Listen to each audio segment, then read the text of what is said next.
Did you eat in Port Said? No, I don't know what you're talking about. I don't know what these words mean. Okay. It's a restaurant. It's like a really famous chef restaurant here. in Israel, Oh. in Tel Aviv. I'm just always at the gay bars. Okay, so Yeah. you're just in the Spagat. Yeah. Okay. Okay. But you need to eat in Port Said. Yeah, sure. ללא הפסקה, הפודקאסט על הדמויות שעושות את העיר תל אביב-יפו. Hey everyone, and welcome to ללא הפסקה, the official podcast of the Tel Aviv-Yafo municipality. First time we are doing this podcast in English to speak out to the world about the situation here in Israel and Tel Aviv. This is so I can send this explanation to all of my friends abroad, especially in Berlin, without having to fight with them about the Peel Commission of 1937 on my Instagram DM. Today, we will be interviewing a very special guest. He is a TV writer and actor. These last few years, he is mainly a comedian and the power gay as he describes himself. Since October 7th, he is one of the largest pro-Israel influencer speaking for Israel. Big welcome to Daniel Ryan Spaulding. Woohoo! Hello, thank you so much for having me. It's an honor to have you. It's an honor to have you with us here in the studio. It's Ori Toledano, podcaster, activist, social entrepreneur, and the host of this podcast. And our editor, Dor Comet, musician and mega hipster, and myself, Shani Levy, content creator, feminist, work for the spokesman at the Tel Aviv-Yafo municipality. So shalom to Daniel. Hello. Nice that you're here. Thank you. It's so nice to be here. Sorry for the heat. Oh, that's okay. Yeah, I'm a little sweaty. It seems like a normal day in Israel. We seem to have a full-out war in the north. It's hot as hell.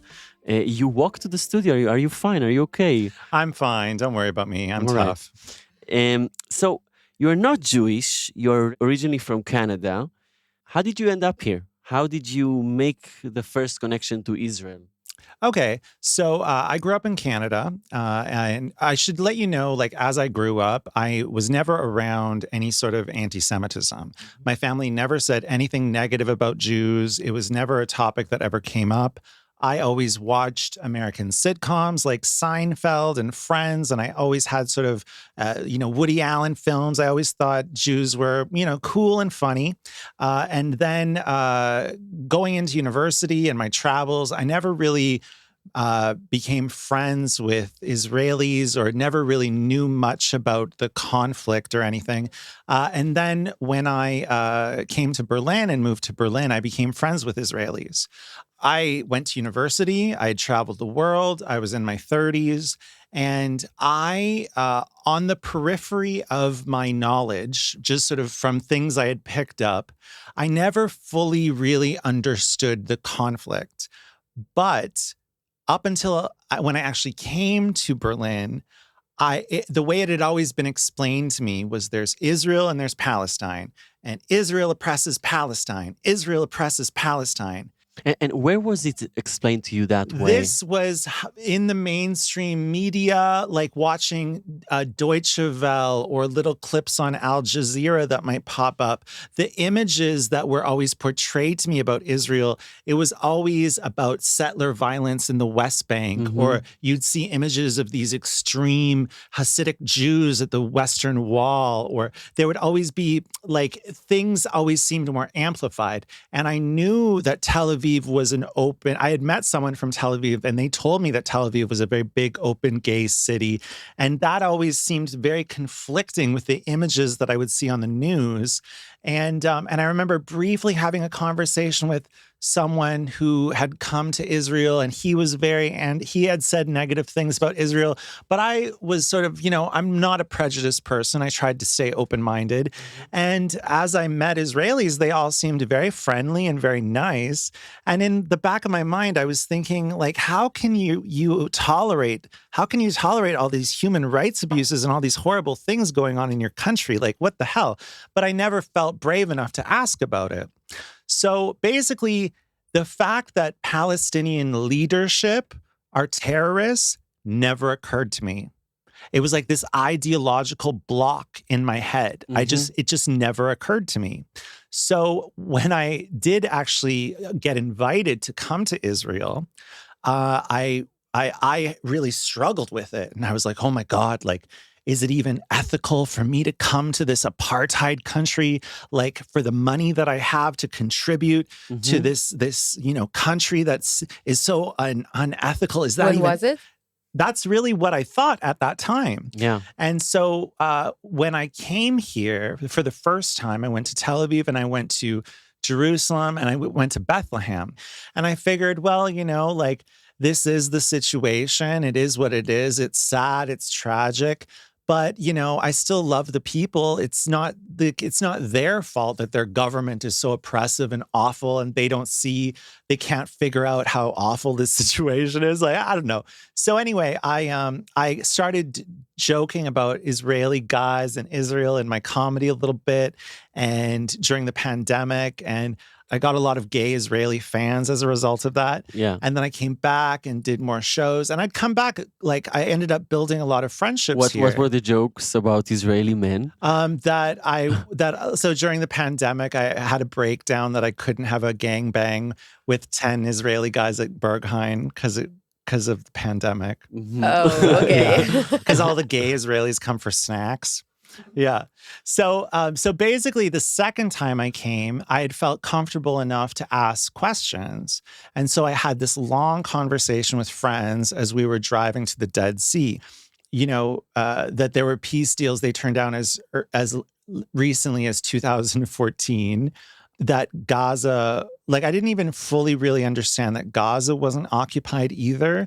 Like, there was just a lot I didn't understand. And then I was starting to, like, realize, okay, this is like, I didn't know that they could have had their own country. I didn't know that that was an option. I thought that you guys were just oppressing them. And then, so I sort of got that. I got that information, the background, and the fact that, your people have been here for 3,000, 4,000 years. So this is your indigenous homeland. And Zionism is an indigenous rights movement. That's what it is. And then I had one more conversation with a friend where I said to her, it's just a shame that your government treats the Palestinians so badly. And she was like, what do you mean? I'm like, well, I don't know, like in Gaza, like it's like an open air prison. And she's like, it's a security border. They're a terrorist regime. Hamas is a terrorist regime. Yeah. It's a security border. And I was like, what? And she's like, listen to me. Their leadership are terrorists. Their leadership is oppressing them. No one has been in Gaza for 16 years. Not a single Jew has been in there. Whatever's going on in there, that's because of their leadership. And then it snapped and I was like, oh my God, of course, terrorists lie. These are lies upon lies upon lies. Of course, these nice people who sit around and like eat salad with their families every Friday aren't secretly these like horrible, evil people that want to oppress these poor brown people for no reason. It's a security border. Of course. And then I thought, oh my God, that's so silly that I thought that. You say the things with such clarity. Yeah. Even us, we have a lot of the information. We are drowning in information. Let's say you're saying that their leadership is bunch of terrorists, which is totally true. Sinwar, set in the Israeli jail, was released in the deal to free up Gilad Shalit. Right, but this is the thing. People don't realize it's a distortion of cause and effect. They think they're terrorists because of how badly you treat them. No, they're terrorists because they're radical Islamist terrorists. And people think, oh, well, that's so Islamophobic. No, it's racism, it's sexism, it's the oppression of minority rights, it's the oppression of women's rights, it's gender apartheid, it's killing gay people. The manipulation is that if you question Islamism, then that makes you a white supremacist. This is another manipulation. People are sort of have been lulled into this concept of, they've lived in democracy, so they lived in free societies. Privilege. They don't realize that there are people out there in the world that want to fucking kill us and want to destroy our way of life. And it's the Islamic Republic of Iran. These are bad motherfuckers.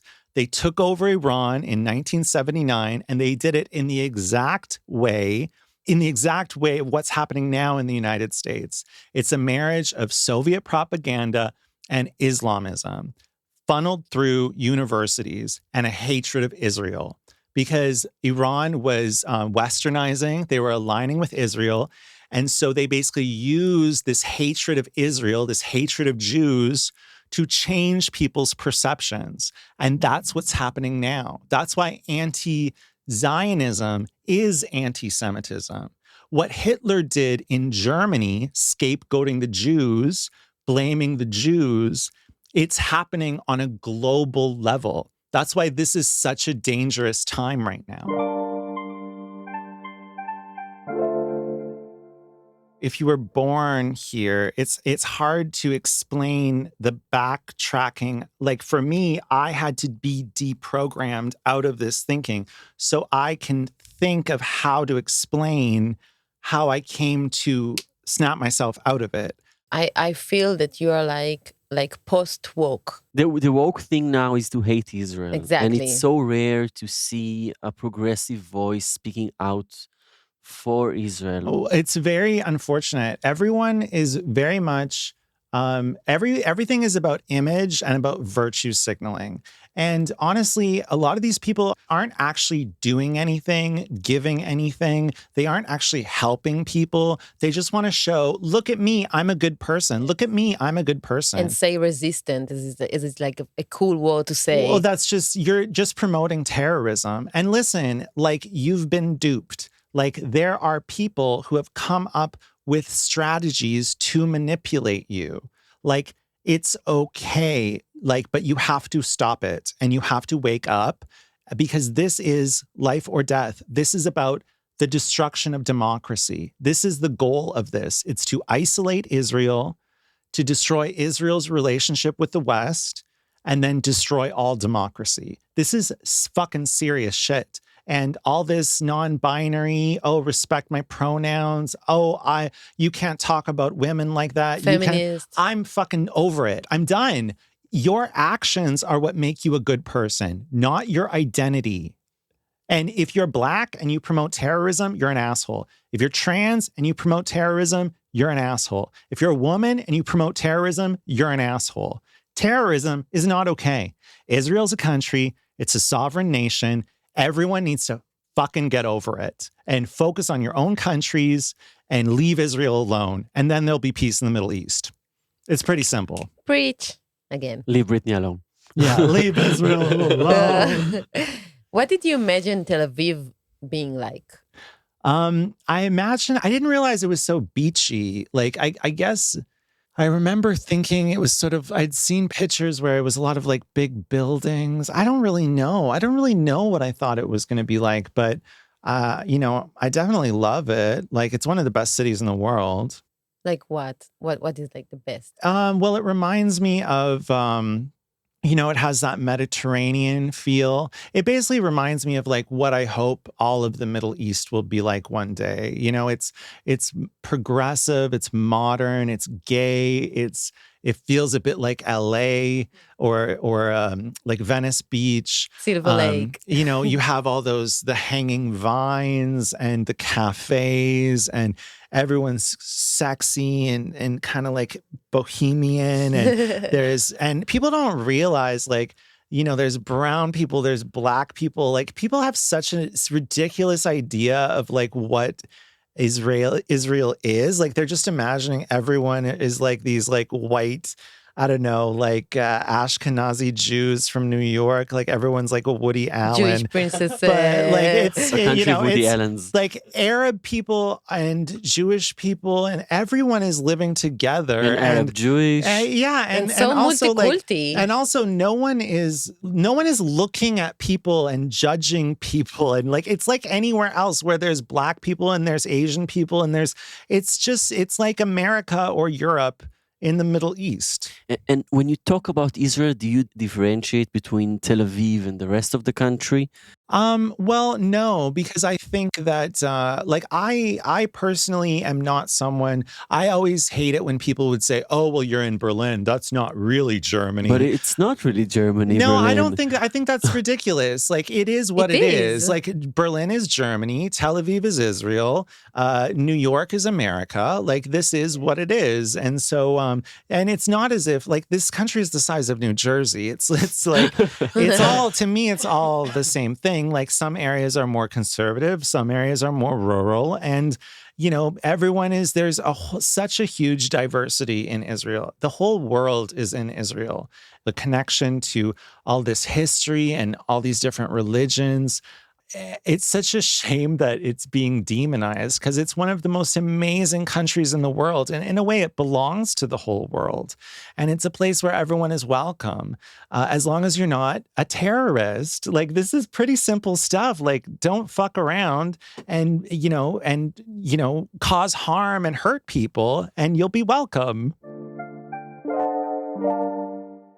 In your videos, you sometimes address different celebrities. Yes. Did they ever answer you back? Well, Cynthia Nixon just blocked me. I saw. Yeah. They never answer. They never open themselves to dialogue. They're watching. Absolutely. Yeah, for sure. They're watching. They're spying. And a lot of people in New York are watching. A lot of celebrities, a lot of talent agents people are just talking about because the thing is, we're living in this culture now where no one wants to say the truth, and no one wants to confront people, and everyone wants to go along to get along. And we can't right now. Like, when people are putting out dangerous rhetoric, you have to confront them, especially like with my videos. I have facts. I have like, this is what you're doing. This lawsuit is happening. This thing in history, this fact, like, I really try to like break it down. Because there's a terrorist movement growing in the United States, and they've targeted a lot of the indoctrination is towards the liberal arts. And someone has to do something. And I always loved like the comedy of Kathy Griffin, where she was talking about celebrities and calling them out, especially like in the 2000s. So I feel like I'm kind of taking that on a little bit. I'm carrying on her legacy in a way, just, trying to prevent a terrorist movement. So ridiculous. I love the most when you talk on your videos with the notebook. And then you explain. Yes. It's like so obvious then. Yes. Because with Purple Hair Girl, that was very triggering because it was so true. Yes. Like, people were like alienated because it was showing how horrible they are. Let's take a second to explain what is the Purple Haired Girl. Right. It's those videos you... Yeah. So Purple Hair Girl it's basically a children's show for adults where I play sort of like a Mr. Rogers character. And I basically explain to this like purple-haired 20-year-old why she is unknowingly supporting a terrorist movement. And I explain facts about Israel to prevent her from destroying Western civilization. I basically figured out that there was an idea. So basically what has happened now with all these lies about Israel is that it's an ideological subversion. And so the reason why it feels like the world is turned upside down is because it is. And people don't really have a good grasp of morals. And that's why a lot of people on the left are so on the side of Hamas and pro-terror, because they're already sort of Marxists, and they don't have a lot of patriotism, and they're not understanding that Israel existing and Israel as a concept and our relationship with Israel is in their benefit. Exactly. It's in doing their job. It's in the benefit of democracy. It's in the benefit of Western civilization. And Palestine can exist. It's fine if it exists, but it needs to exist through mutual respect and negotiations, not through terrorism. And it needs to exist with some sort of system that isn't a terrorist regime that's designed for the purpose of simply killing Jews and destroying Israel.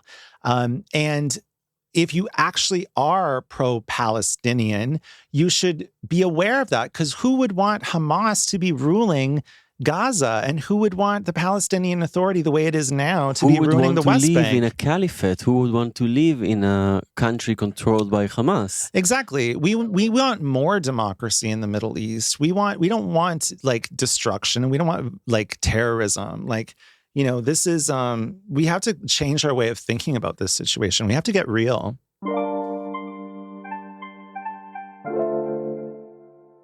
You were talking about the fact that no one now is genuine, like talking the truth. But it's really, it's strange for me, because I really feel that like our period now is a period of being authentic and being real, and everyone is talking like they are crying over the story and like saying how they feel, like they real feel. So how can it be that they are so hypocrite about the situation? Like, I hate to burst their bubble, but if you never actually wanted to talk to an Israeli and sit down and understand the situation and look at the history, if you, like a lot of my friends in Berlin, a lot of my Israeli friends, I have one Israeli friend, my friend Tomer, he got completely cut off from his whole social group.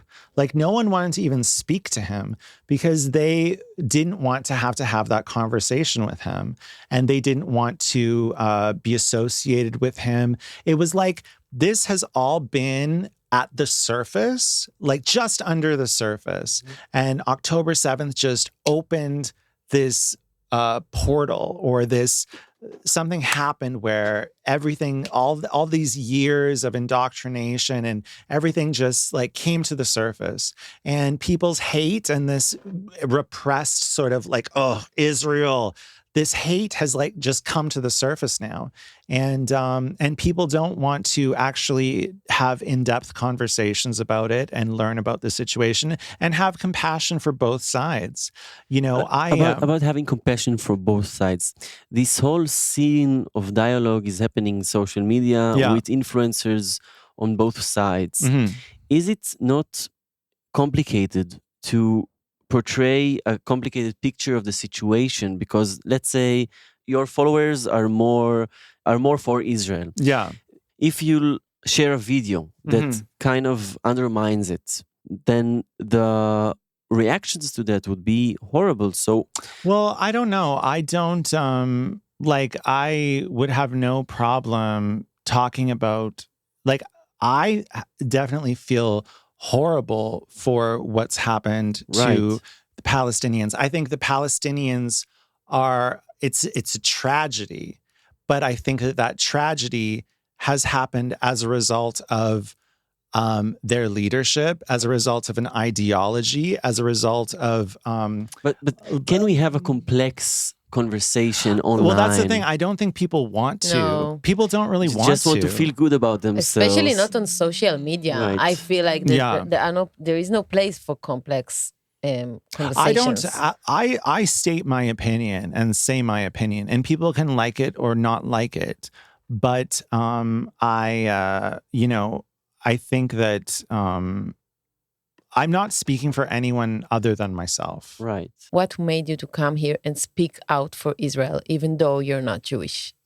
Well, first of all, not everyone who is Israeli is Jewish. People need to realize that. Right. That's very important, actually, for people to realize that, especially because a lot of Jews in the diaspora are anti-Israel. The most vocal ones are anti-Israel, which is also part of a propaganda campaign, the Jewish Voices for Peace, which we can talk about later. But for me, I think that my allyship is important because there's a lot of gay men who come to Israel and have friendships and relationships with Israeli men and come for pride and the vibrant, amazing gay scene here. And that relationship has been, they have tried to sever that relationship through the propaganda of pinkwashing. This idea, and this is something, again, that someone sat down in an office and came up with this concept. They realized, whoa, so many gay men come to Israel. We've got to do something about this. Okay, let's come up with this idea of pinkwashing, which is basically just homophobia. It's basically saying, oh, these selfish gay men come to Israel. Israel tries to be, oh, look at us, we're so pro-gay, just to cover up their human rights abuses. No, that has absolutely nothing to do with the fact that there's gay rights in Israel. There's gay rights in Israel because people fought for them. And the movement actually started from gay Jews who had to leave Germany. Like, that's why the gay rights movement is so far advanced in Israel. And it's homophobic and it's anti-Semitic, and it diminishes and takes away from the life experience and the lived experience of gay people in this country. Like, how dare you say that their freedoms don't matter, and that their struggles doesn't matter, and that their life experience is just part of some sort of plan to hurt Palestinians or to cover up. Like, it's so dark and disgusting. And I just think that there's a lot of gay men out there who want to stand up for Israel, but are scared to, because I've never experienced more homophobia in my life than the past 7 months or 8 months since this war, and me not even speaking out for Israel, just speaking out against terrorism. My first 2 videos were just like, what is the matter with you people? How do you not realize what terrorism is? I remember this video. You know, I showed them to the people. amount of hate that I received for that. Like, it was all, for me, it didn't bother me. It was just like online clutter. But to see like how it hasn't changed and how it hasn't, how it's just gotten worse is so disturbing. I'm sorry. I'm not interested in living in a world where Islamist, Nazi terrorist regime starts a war, breaks into a sovereign country, kills a bunch of people, and gets away with that. No thanks. I'm not interested in that. I like the free world. I like democracy. I don't want that set as a precedent. Like, I care about people in Israel, but I also care about the entire free world. And that's one of the things that has been so off with the messaging around this. It's not really a Jewish issue. It's about democracy, and it's about the free world.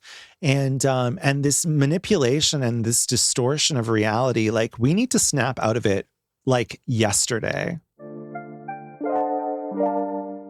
So how do you explain that we are losing the media war so badly?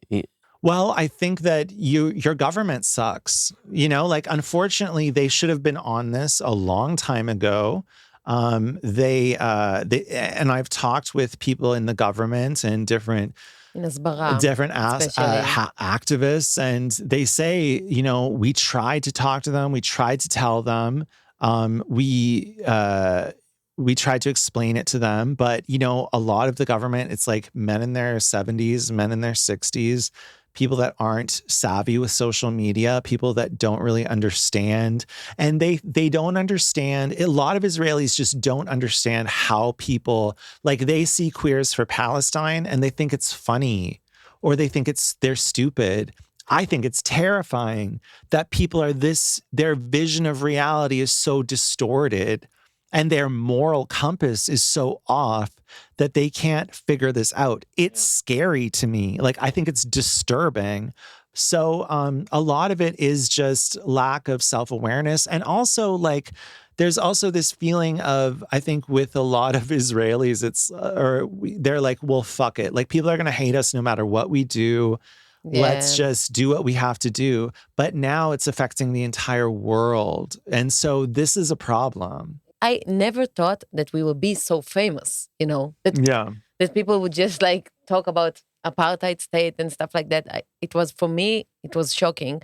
And you were the one, like, piece of light in the darkness for us. Well, honestly, I didn't even think twice about it. Like, I think I slept on it. I slept on it. I was like, should I post this? And I was like, of course I should post it. Like, this is insane what's happening. I didn't realize like how intense and how big the hatred was going to be in the back. But also, I didn't really lose that many friends. No. And luckily, I lost followers, but a lot of them were just like shitty Berlin hipster losers. Like, you know, like, a lot of these people are just, they're not nice people. You know, like if you can see that and see this terrorist attack and go, good, they deserved it. You're a bad person. You are. Like, I'm sorry. It's not, you don't have the right. That's not okay. Like no one should look at that and be like, I don't think about war. It should be no terrorism, no war. Not yes, terrorism, no war. Either we're against war and terrorism or we're not. You were here a lot before October 7th, Mhm. and you're here a lot now. How do you experience Tel Aviv differently? Are people depressed? Well, I think that people are living their lives, you know, and it's actually, I came back like in March for about maybe a week and a half. And this time I'm here For a digital event for the City Hall. Yeah. Thank you, Shani. This time It was fun. I'm here for 3 weeks.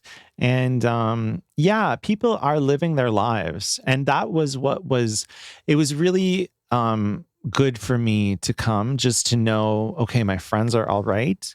Like everyone is dealing with sadness. Everyone's dealing with trauma. But at the same time, you have to keep going. And in a way, I feel safer here than in New York. Because at least here, I know that people around me aren't psycho anti-Semitic Nazis.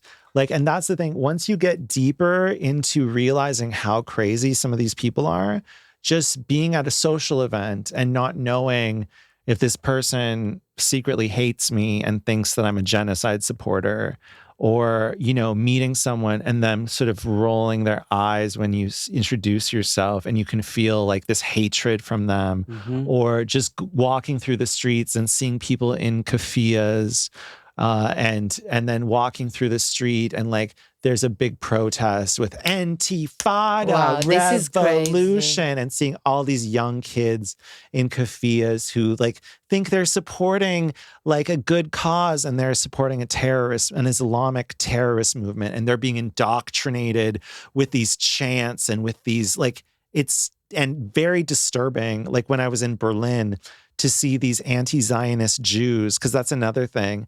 I think that once everyone can explain the ideological subversion, that will be like a turning point. Like because there's enough smart people now. There's Douglas Murray, there's Iana Hershey Ali, there's Ella Calaban, there's me. There's these people that are good writers, journalists, academics who aren't Jewish, who can explain it really well and explain that it's about a breakdown of Western civilization. That's the strongest argument, because unfortunately, there are some people who are just anti-Semitic and hate no Israel. No one cares about them. Yeah, but when they realize that it's about them and their country and their way of life, they're going to wake up real fucking fast. So if we can explain to them, hey, this isn't actually about Israel. It's about isolating Israel. It's about destroying democracy. It's about an insurgence of terrorism. It's about changing people's perspective. It's about making them hate their own country. You're in danger. Your safety's in danger. Your way of life is in danger. And if you want Republicans or the right wing to be the only ones having this conversation, and if you want if you care about Muslims, then you need to wake up, because these people are going to be, this is not going to be good for Muslims and Arabs in Europe or in the West, because there's going to be mass deportation. There's going to be Muslim Arab racism. There's going to be a huge backlash to this, because, you know, people need to wake up and realize, like, there are people out there who want to do you harm. We have armies and military for a reason. There's a reason Israel is important to us. It's because Israel gets intel from all these different countries to prevent terrorism attacks from happening in the West. And it's like a beacon of democracy in the Middle East. Like, we should want more democracy. We should want more human rights. Do you think there will be a backlash, a big movement against the Free Palestine movement? Because now it seems like they're playing in an empty field. I think that what I hope is that it depends what happens with the war, but I think people are waking up. I hope people are waking up. I think that it's getting so ridiculous, like seeing people's reactions to the hostages being rescued, where they're like, no, but what about the people who died when the hostages, like the fact that they can't realize the hostages being kidnapped is the problem, Right. not rescuing them. Like people's moral compass is so off, and the way they process information and the way they think, it's so bizarre. Because I think on some level, people realize they're in danger and they don't know what to do about it. Every day seems so unpredictable. And I hope that it's something where like maybe the war will end and people will just snap out of it like a fever dream. But like it seems like it's just getting worse and worse every day. We have a special segment in the show that we do every time. And it's actually now will be interesting to do it for you as a tourist coming to Israel or coming to Tel Aviv. So let's say you were elected the mayor of Tel Aviv. Yeah. What would be your policy? What would you change? I think I would allow for more renovation to happen. Okay. Like a lot of things are kind of dilapidated and it's cool. Like it's like part of the charm. It's like this building where an apartment would be like, $2 million, but then it's like all like grungy and like dilapidated. And I guess there's a lot of like building permits and a lot of the low-rise buildings are heritage or have some sort of special. Yeah, there are a lot of rules about renovating these houses. The Bauhaus. So I would change that. I would like spruce the place up. Yeah. Like we need to, if we're going to be rich, like let's be like, let's not be grungy. Leave that Bauhaus alone. Yeah. Let's renovate. Let's renovate. Is some it like stuff. Berlin in 2010 when the mayor said poor but sexy? I think this is rich but poor, maybe. Okay. Would you want to live in Tel Aviv? And if so, what area of Tel Aviv would you live in? I like New York. I'm really happy in New York. But if the Intifada... You just moved, right? Yeah, I moved in October. But if the Intifada revolution continues, I might have to. Wow. Come to Tel Aviv. Yeah, and I'll just like hang out with cute gay guys. I wrote an essay and I said, if World War III happens, I'll just move to Tel Aviv and carry out my days playing volleyball with cute gay guys on the beach until God. nuclear war kills us all. So I'd probably live in Florentine, I think. Really? I'd be a Florentine gay. Cool. Yeah. Isn't it too dirty? No, I like it. Okay. Or the Old North. The Old North is it's It's very only cool. if you have kids. You got to have kids to move to the Old North. It's like a it's huge also incubator. Cool. And can you tell us a little bit about the gay parade? Well, I've never been here for Pride. This is my first experience, but it was, we did a Pride and Hope assembly. So it was very tasteful, and I think that was the right move. I think that if we were all with our shirts off, like partying and dancing to Katy Perry and rubbing our... Yeah, you know, can't I think do it when there are would've- 120 hostages. It's a difficult and also situation. It was, there's basically two wars happening right now in the north and with Gaza. It's people are displaced and people are dying. It's not a good look. So I think that there were amazing speeches, powerful speeches.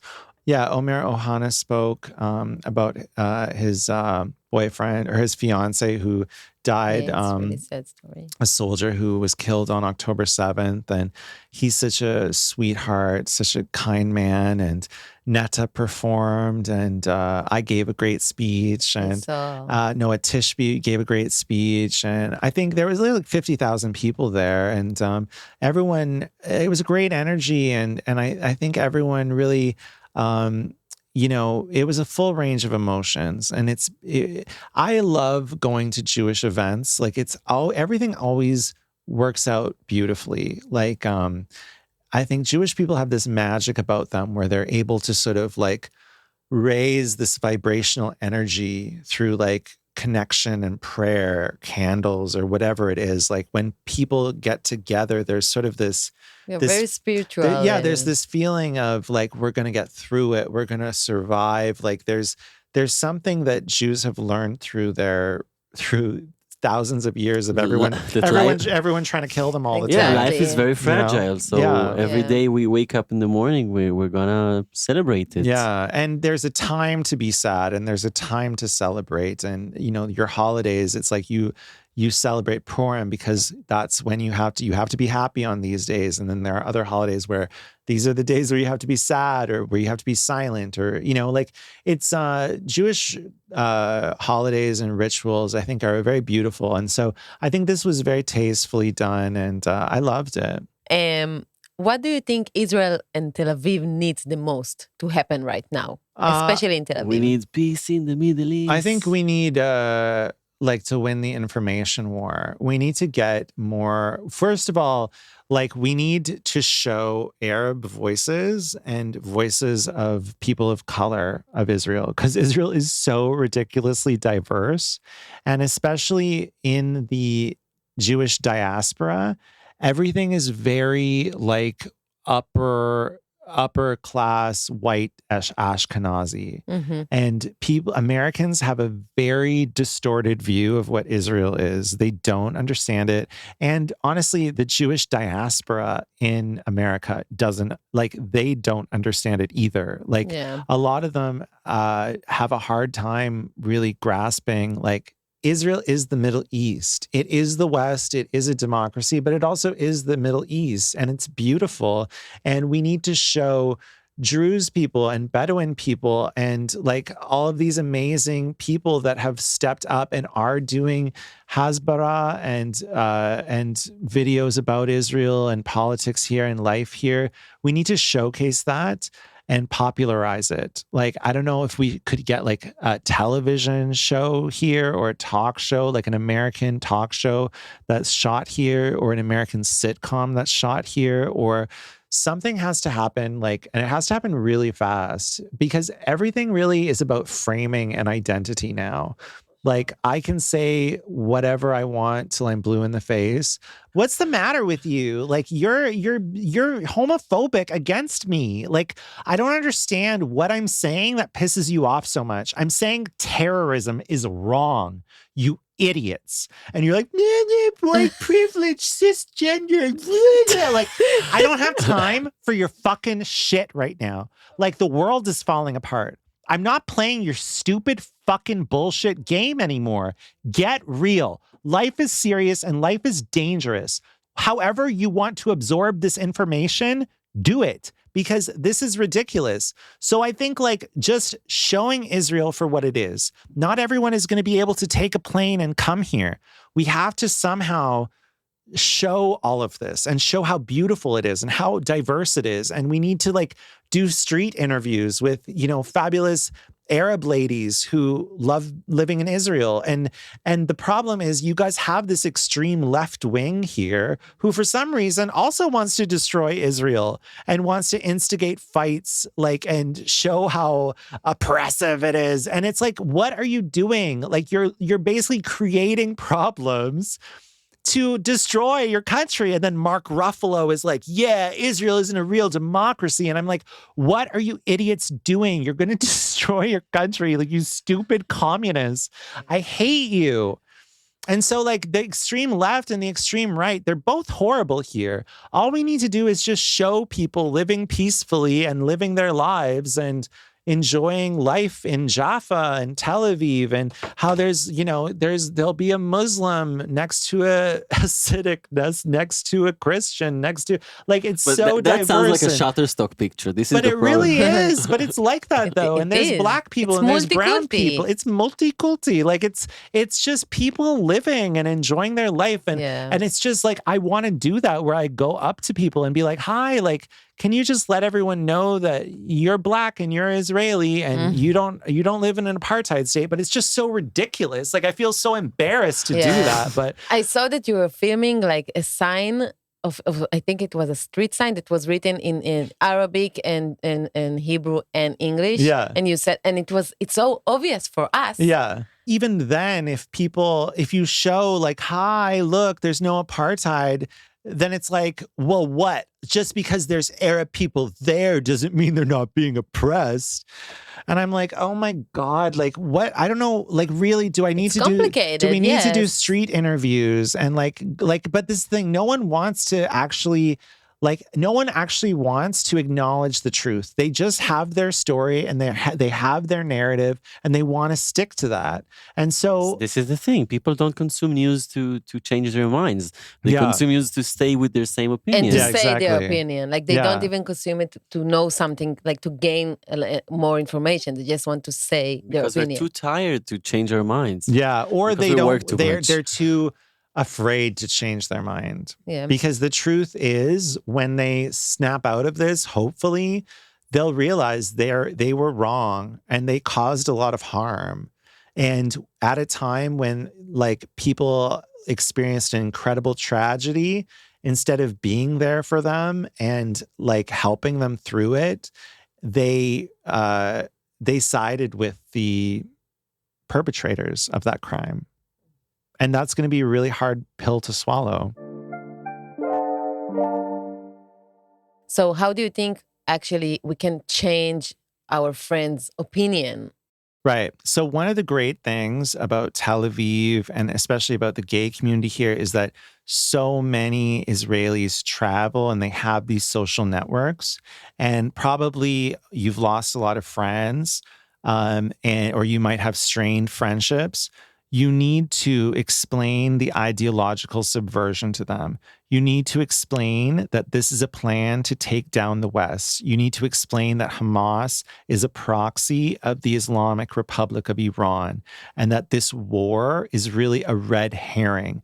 Once they understand that and they understand the propaganda behind this, especially like the conflict and the weaponization of the Palestinian identity, the fact that this is an intentional thing that has been going on for years and years, this distortion of reality with the apartheid state and the colonialist state, this is Soviet propaganda. If they can understand why these lies are being told and the intention of these lies, they might be able to snap out of that indoctrination. It's really important because I think if people can understand why it's happening, they'll understand that it's happening. We have to make them aware of the fishbowl that they're in. All right. Daniel Ryan Spaulding. Yes. It's been a great honor to have you. Thank you so much. I love Tel Aviv. I love this city and so many amazing people here. Tell us about your show. Oh, yes. I'm going to be doing my show again. I did 2 last week, and I'm doing one more on June 18th at Zappa Live. Oh my God, in Tel Aviv. Yeah, I do my stand-up show, Power Gay to Power Goy. And I talk all about, the past little while and about my advocacy for Israel and what it's like living in New York, my fabulous new life, dating cute boys and living my Sex in the City life. And I talk about all, how I'm confronting all these indoctrinated celebrities and how I'm trying to save the Jewish nation and democracy. And that's cool. How I'm such an amazing, perfect, beautiful angel, yet everyone thinks I'm supporting terrorism. I'm a Zionist colonialist. And about my weight loss and about my, how I was able to turn my life around. So that's my show, and it's funny and it's uplifting. And June 18th, I'm doing one more show before I go back to New York. Okay, so it's really good to laugh at this moment. So yeah, and we want to thank you very much for a voice of clarity. We, kind of hate ourselves in these situations, and you kind of seem to like us, and we really need that in these times. Yeah, a voice of clarity that just points out to the terror organization as what they are. So we really want to thank you for that. A global terrorist organization. Daniel Ryan Spaulding, thank you very much for coming. Thank you. We also want to thank Tel Aviv Global for arranging this interview. Tel Aviv Global is a municipal branch leading the global branding for Tel Aviv. It was born as a vision by the mayor in order to develop and maintain the city's international potential for development and increasing demand to benefit its residents, the tech ecosystem, and the local businesses for tourism, economic development, and more. Check them out in the links on the description of this episode and follow them on Instagram, TikTok, Facebook, and more.